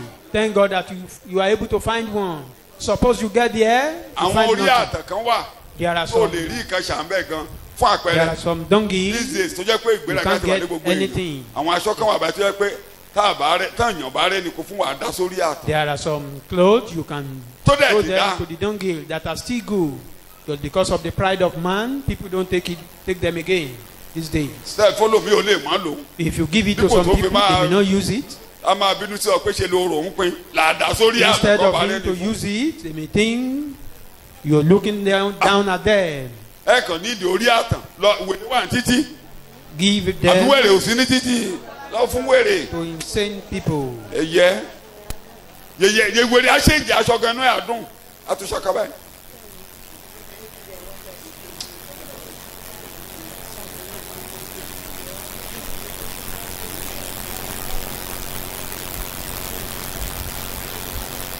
ìlú ìnira rèé This is a city of so affliction. tó bá sọ pé o bẹ́tà ẹnìkan If you are saying you are better than wà someone, á tún rí ẹni tó náà máa dúpẹ́ níbi tó jókòó sí lọ and you alágbé see someone, a beggar, ibi tó wà dúpẹ́ wherever you find yourself, mọ kó ṣe just thank ìlú God. ìyà rèé This is a ìlú city of ìnira suffering, rèé city of ìlú ẹkún affliction, rèé city of weeping, ẹkún tiẹ̀ dẹ̀ dínkù and your own weeping is minimized. àbẹ́ dínkù Or don't you think so? ìrora ẹ̀ dínkù Your pain ṣùgbọ́n ó is ní mo minimized. jókòó wò pé irú ìyàwó ló lè jẹ wá níbí. He said, what type of How suffering do can you we wear pass ògo tó ń through? bọ̀? Cannot be compared with the glory to come.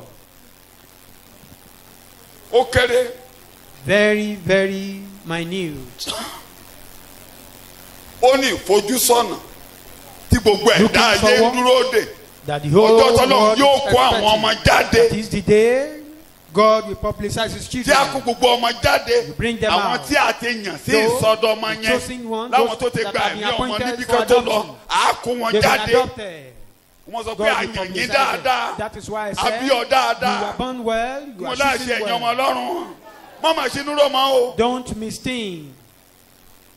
máa dúpẹ́ lọ́wọ́ ìyẹn gan Just máa thank fi God dúpẹ́ mo on ti that sọ alone. ẹ ṣe pé torí pé mo jẹ́ bàbá àtẹ̀yà Not as if I'm a Mo jẹ́ father bàbá. or parent. mo ń dúpẹ́ lójoojúmọ́ fún bàbá mi I thank God daily for ẹni my sọ pé bàbá father. mi dá bàbá mi ṣiṣẹ́ ó ṣe bẹ́ẹ̀ You may say my bí father, òtújọ́ òun ló bí worked, mi máa even dúpẹ́ if ó he is jẹ́ not my wèrè ló father. bí mi máa dúpẹ́ If ó wèrè mú mi peradventure wáyé I was born by an insane man, I will thank God on that. gbọ́n nínú wèrè rẹ̀ nìtọ́ ọlọ́run ṣẹ Because in his insanity, the torí plan inú of God came to ìṣìbálàṣìbò ló pass. tán lo ayé wọn Because in Ètò Ọlọ́run ṣẹ the mọ́ mi lára. misuse of their life, Ọlọ́run the plan plan of God came to bó pass ṣe in máa my wọnú life. ètò. God planned how I will enter into His plan. ọlọ́run kó ọpọlọ wọn ó kó ọgbọ́n kó lórí wọn He denied them knowledge. mo lọ́lọ́run ṣe God denied them knowledge or understanding. gbogbo ọgbọ́n wèrè táwọn bá fi bá yé mi jẹ́ All the understanding, the knowledge they could have used to thwart my life, God denied them that. tó máa dúpẹ́ lórí àwọn tó bí ọ. Thank Má sọ God pé on your kí ló parents. bí? Don't say what Don't has say he, it. what has he delivered or give back to you. mo ní òṣìlẹ́yà Don't say it's a mistake. Your coming there is a mistake. ẹ̀yin tẹ́ ẹ̀dẹ̀ ti rìn gbérégbèrègbèrè Those of àwọn ọmọ mi you wọ́n bá yẹn maybe rìn gbérégbèrègbèrè o ṣáà kó ọkùnrin You're kan lójú wondering ọ̀nà about ó you met bímọ fún a ọ man. ní sùúrù be á patient. dáa fún ọ níbẹ̀ It will be well with you even mo mọ̀ right pé there. lólórí burúkú o Don't call her bad names. mo pè lólórí burúkú o Don't call her ara ẹ ló bad mi pè name. lólórí burúkú ọkọ tí ò kọ ìwọ ni ò kọ o A husband that is not husband.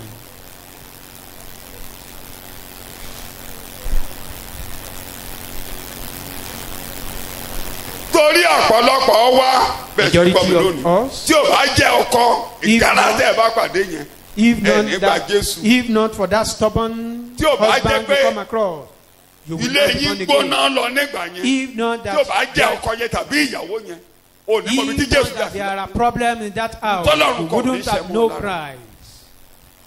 tí ò bá jẹ́ wàhálà tó dé bá ọ If that wàhálà lé ọkọ the wàhálà problem, wàhálà ìyàwó the tó dé bá ọ husband, the problem of your wife, that was why plan of God ayé rẹ̀ bá kú pass in dànù your bí life. èdè bọ́ Otherwise, bú you bẹ́ẹ̀ would ni have used a wasted life.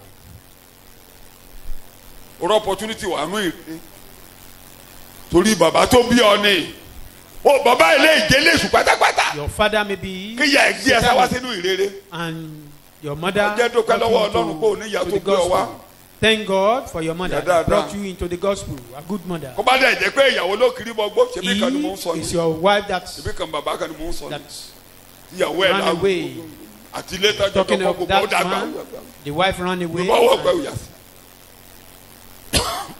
ọba dẹ̀ jókòó tí ọmọ rẹ̀ ó bẹ̀rẹ̀ sí í tán And the man sat with his children and ilé ló trained bá ó them. lè gbọ́ ọmọ mi You can take charge of the house. You can't take away my children. eventually ọmọ òun ló wá tọ́jú wọn méjì But eventually, Yeah, yeah. those two children took care of them.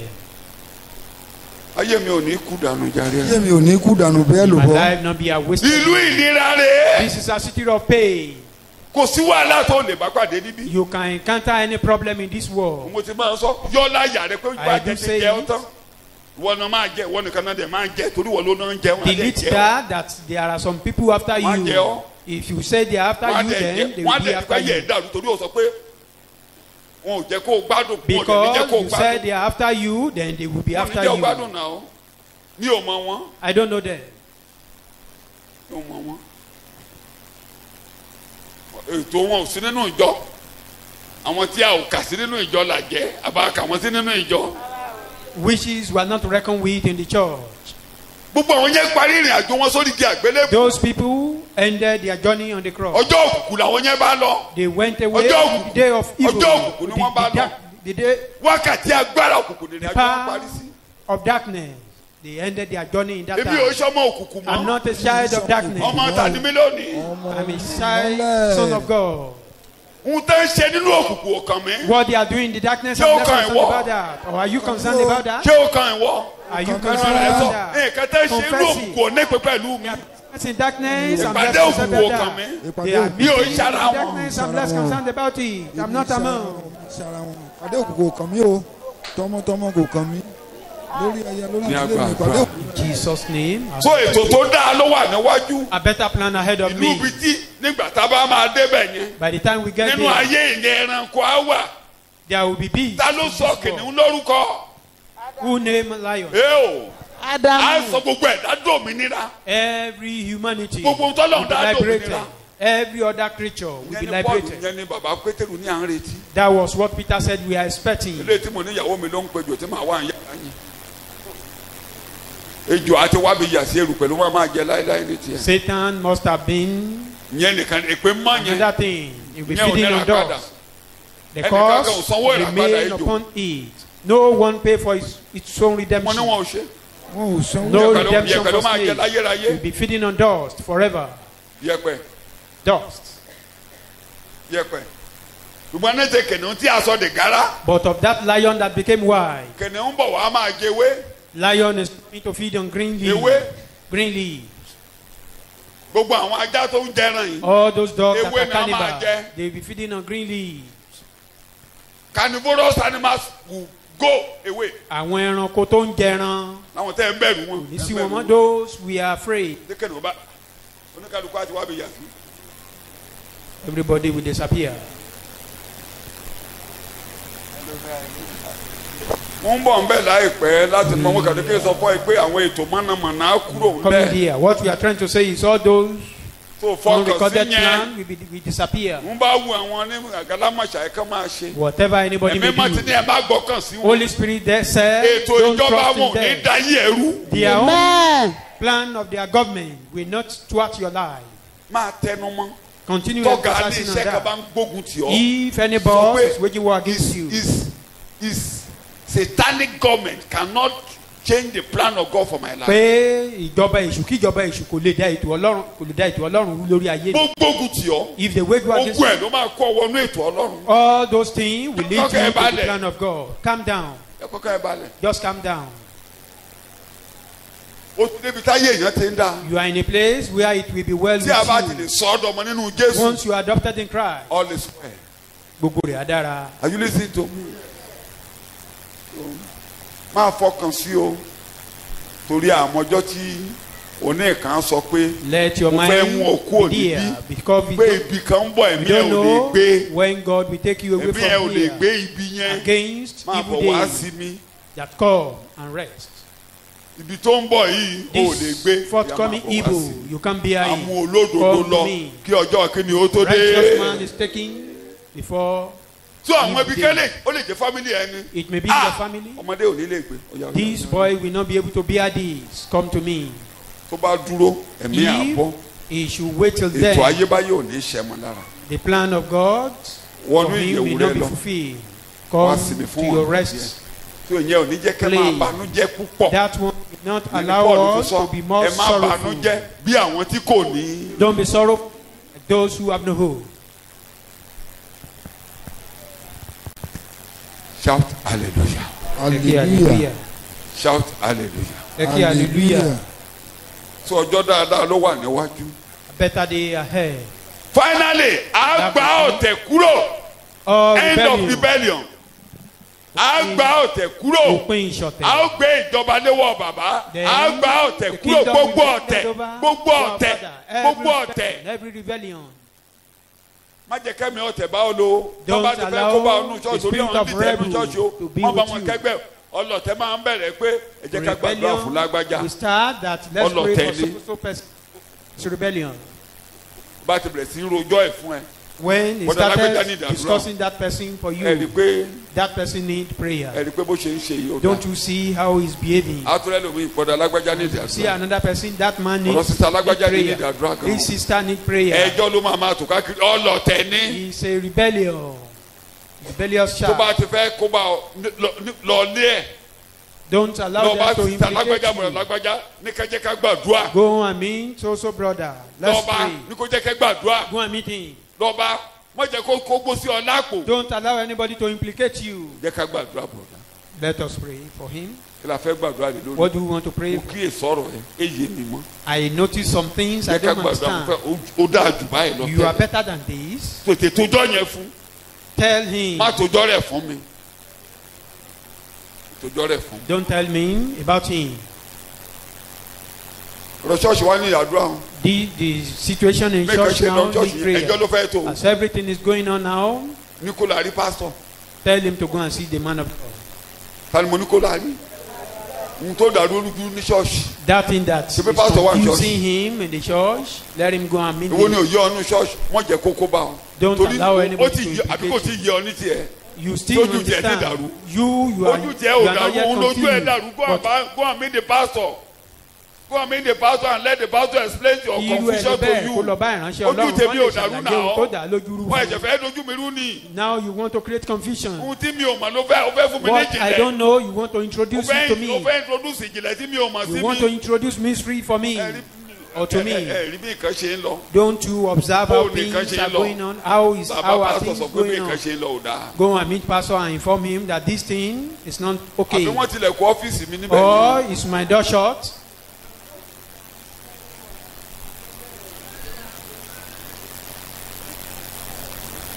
àwọn kan mọ̀ bá ń ṣe ń rí mi Some people Kò dẹ̀ sẹ́ni tí knew ó mọ̀ bó how ṣe fẹ́ rí mi to lára. see me, and none of you don't know how to see me. sẹ́ni tó fẹ́ rí mi lára yín tí ò mọ̀ Nobody ìgbà wants to see tẹ́ me that òyìnká tẹ́ didn't fẹ́ know rí how mi fún òwà to. important ẹ̀ sọ pé èrò kọ́ lọ́fíìsì pásítọ̀ If you don't have something that is Very important, you may say there are so many people waiting to see the man of God.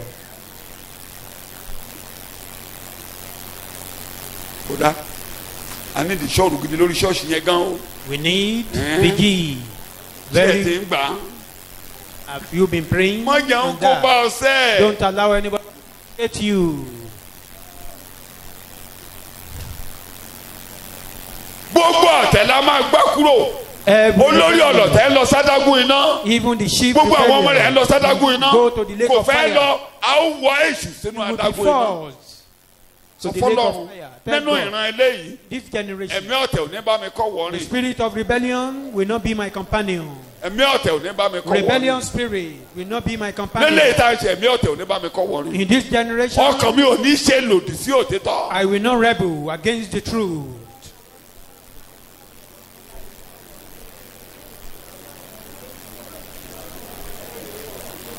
ní agbára ní Jesus ìparí ẹ̀kọ́ name ká we máa pray. lọlé ọlọ́run God, ètò tuntun ló ṣe kalẹ̀ you have a new mo plan, máa wọnú ètò rẹ and I tuntun will enter into that new kò plan. sóhun tó máa dí mi lọ́wọ́ Nothing níbẹ̀. will hinder me. parí àdúrà síbẹ̀ ká máa lọlé Let láàárọ̀ us pray. létò tuntun tó gbé kalẹ̀ This your new plan. èso máa kò sóhun tó máa so mí mọ́lẹ̀ sínú ayé mi Nothing will tie máa me wọnú ètò down. rẹ tuntun I must enter into your Máa new wọnú plan. rẹ̀. I must enter into your new plan.